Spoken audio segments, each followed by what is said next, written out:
Hi అండి. నిన్న Sunday special మా ఇంట్లో ఏమేమి చేసుకున్నామో ఒకసారి చూద్దామండి. ఇది వచ్చేసి వైట్ రైస్ అండ్ అలాగే సండే కాబట్టి మా ఇంట్లో నాన్ వెజ్ చేసుకున్నాము. నాన్ వెజ్ వచ్చేసి మటన్ పాయా కర్రీ అండి.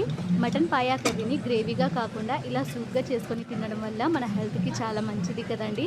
సో అందుకనే మేము మటన్ పాయా కర్రీని ఇలా కొంచెం సూప్గా చేసుకున్నాము. అండ్ అలాగే ఇది వచ్చేసి బోటీ కర్రీ అండి. బోటీ కర్రీ వచ్చేసి కొంచెం గ్రేవీగా చేసుకున్నాము. ఎలాగో మటన్ పాయ సూప్గా ఉంది కాబట్టి బోటీ కర్రీని ఇలా కొంచెం గ్రేవీగా చేసుకున్నాము.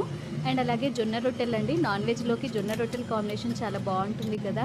అండ్ అలాగే నాన్ వెజ్లోకి ఇలా కట్ చేసుకున్న ఉల్లిపాయలు నిమ్మకాయలని అయితే కట్ చేసి పెట్టుకున్నాము. అండ్ అలాగే పెరుగు, ఫైనల్గా థమ్స్అప్. మీకు నాన్ వెజ్లోకి థమ్స్అప్ ఇష్టమా, స్ప్రైట్ ఇష్టమా నాకు కామెంట్ చేయండి. నేను వీడియో షూట్ చేస్తున్నాను. ఇక్కడేమో మా తమ్ముడు చూడండి మధ్యలో వచ్చి అక్కడే నిలబడి తినేస్తున్నాడు.